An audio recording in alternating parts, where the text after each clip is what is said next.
ఓం నమో నారాయణాయ నమశివాయ. మహాభారతంలో వనపర్వంలో వచ్చేసి అరణ్యపర్వం దగ్గర ఉన్నామండి. ఈమె ద్రౌపది మొత్తం ధర్మరాజుకి ఏమని చెప్పింది, అయ్యా ధర్మరాజా, సహనం అనేది ఎప్పుడు ఉండాలి, కోపం అనేది ఎప్పుడు ఉండాలి, పరకం అనేది ఎప్పుడు చూపాలి ఏంటి అని చెప్పేసి బలిచక్రవర్తికి ప్రహ్లాదునికి ఇద్దరు జరిగిన సంభాషణ మొత్తం చెప్పాను. సో అందులో కూడా మనం డిస్కస్ చేసింది ఏంటిది, సహనం కానీ పరాక్రమం కానీ రెండు కూడా సమపాలలోనే ఉండాలి.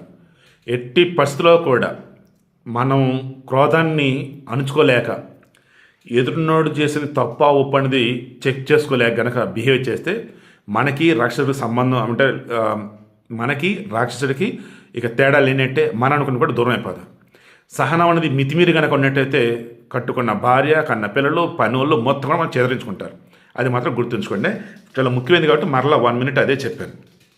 ఇక ద్రౌపది చెప్పిన మొత్తం విన్నాడు. ఇక ధర్మరాజు చెబుతున్నాడు, మహాబుద్ధిమతి, క్రోధం మనుషులను చంపుతుంది, క్రోధం అభ్యుదయాన్ని కలిగిస్తుంది, గెలుపు ఓటములకు ఔన్నత్య వినాశనాలకు మూలం క్రోధమే.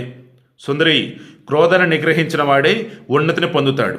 క్రోధాన్ని నిగ్రహింపలేకపోతే దారుణమైన ఆ క్రోధం అతని వినాశనానికి దారితీస్తుంది. ప్రజల యొక్క నాశనానికి కారణం క్రోధం. అటువంటి లోకనాశనమైన క్రోధాన్ని నా వంటివాడు ఎలా ప్రయోగిస్తాడు? కోపంతో ఉన్నవాడు పాపం చేస్తాడు. క్రుద్ధుడైన వాడు గురువులను కూడా చంపుతాడు.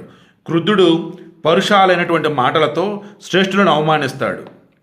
కుపితమైన వాడు వాచ్యావాచ్యాలను తెలియజలడు. క్రుద్ధునికి చేయకూడ పని లేదు, అనదగని మాట లేదు. క్రోధం వల్ల హింసింపదగిన వారిని హింసిస్తాడు, హింసింపదగిన వారిని పూజిస్తాడు. క్రుద్ధుడు ఆత్మహత్య ద్వారా తను తాను యమపురికి పంపుకుంటాడు. ఇటువంటి అర్థాలను చూసే ఇహపర లోకాలలో శ్రేయస్సును కోరుకున్న మనుషులు క్రోధాన్ని జయించారుగా. నువ్వు కోపం ఉండమంటున్నావు కదా, ఏం కోపం ఉండాలి? ఆ కోపంలో వాడు ఎవరినైతే శిక్షించకూడదు వారిని శిక్షిస్తాడు, అండ్ ఎవరినైతే శిక్షించాలో వాడిని పూజిస్తాడు. సొంత వారు లేదు, బయట లేదు, అసలు వాడికి బుద్ధి బుర్రజ్ఞానం పనిచేయం. ఎవరికి కావాలి అటువంటి క్రోధం? ఇటువంటి అనర్థాలను చూసే ఇహపరలోకాలలో శ్రేయస్సును కోరుకున్న మనుషులు క్రోధాన్ని జయించారు. ద్రౌపది, ధీరుడైన పురుషులచే విడువబడినటువంటి క్రోధాన్ని నా వంటివాడు ఎలా ప్రయోగిస్తాడు? ఇది అంతా ఆలోచిస్తుంటే నాకు కోపం రావట్లా. కోపాన్ని జయిస్తే అంతా నేను అటువంటి కోపాన్ని జయించి ఎలా ఉంటే నువ్వేంటి మరలా నన్ను కోపిస్తావమంటావు? కాబట్టి నాకు కోపం రావట్లా. క్రోధంతో ఉన్నవాని పట్ల కోపం వహింపక సహనంతో వ్యవహరించేవాడు తన్ను ఇతరులను కూడా మహాభయం నుండి రక్షిస్తాడు. ఇరువురు దోషాలను పోగొట్టే చికిత్సకుడు అవుతున్నాడు.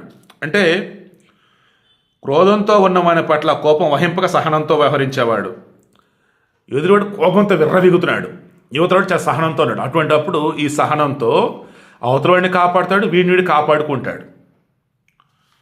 మూఢుడు, అసమర్థుడైనటువంటి మానవుడు బలవంతులలో క్రుద్ధుడై ప్రవర్తించి తను తానే వినాశనం చేసుకుంటున్నాడు. ద్రౌపది, క్రోధవశుడై నిగ్రహం లేక దేహత్యాగం చేసేవాడు ఇహపర లోకాలు రెండింటికి చెడిపోతాడు. అందువల్ల అసక్తుడైనటువంటి వాడు క్రోధాన్ని నియంత్రించడమే మంచిది. ఇందాన్ని అన్నాను చూసారా, వాడిని నాశనం చేసుకుంటాడు ఆత్మహత్య ద్వారా, ఇతరులను నాశనం చేస్తాడు హత్య ద్వారా. ఇలా క్రోధాన్ని జయించగలిగితే ఏదైనా సరే మంచిది. అలా మునులు ఋషులు ఉన్నారు, నేను ఉన్నా, నాకు కోపం రాదు. అన్నింటికి మించి ఒకటి గుర్తుంచుకో, వాడు ఈ లోకంలోనూ పై లోకంలోనూ ఎక్కడ కూడా ఏమి సత్గతులు పొందడు. అంటే ఆత్మహత్య మహాపాపం అంటామే, దట్ మీన్స్ ఇక్కడ ఉండి బాధ పెట్టాడు, వాడిని ఆత్మహత్య చచ్చిపోయాడు. దాన్ని పైకి వెళ్ళాక ఏమైంది, అక్కడ కూడా వాడికి భయంకరమైన శిక్షలు పడతాయి. నేను అందుకే ఎన్నోసార్లు చెప్పా, ఆత్మహత్య మహాపాపం, భయంకరమైన శిక్షలు ఉంటాయి ఆఫ్టర్ మరణం కూడా, జాగ్రత్త. విద్వాంసుడు, సమర్థుడైనటువంటి వాడు ఇతరులచే కష్టాలు పడుతున్నా వారిపై కోపించక తన్ను కష్టపెట్టిన వారిని నాశనం చేయకుండా ఉంటే పరలోకంలో కూడా ఆనందిస్తాడు. అందువల్ల బలవంతుడైన, దుర్బలుడైన, విఘ్నుడైన మానవుడు ఆపదల యందు కూడా సహనం వహించాలి. ద్రౌపది, కోపాన్ని జయించడాన్ని సత్పురుషులు ప్రశంసిస్తున్నారు.